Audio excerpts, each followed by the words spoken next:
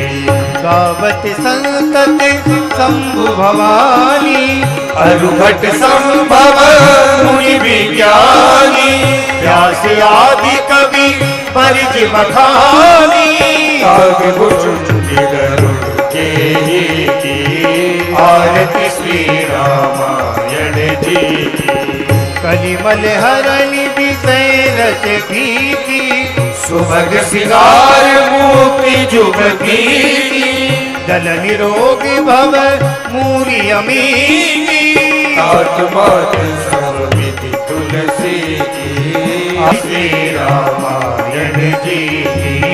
नीरत कलित ललित सिय पीती नीरत कलित ललित सिय पीती। आरातिक्यं समर्पयामि जलेन शीतलीकरणम् आरातिक्यग्रहणं पुष्पैर्देवाभिवन्दनं हरि ओम्।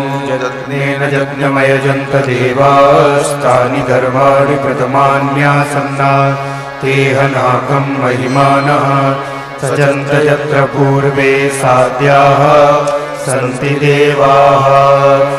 ॐ सुगन्ध पुष्पाणि यथा कालोद्भवानि च पुष्पाञ्जलिर्मया दत्त गृहाण परमेश्वर मंत्र पुष्पाञ्जलि।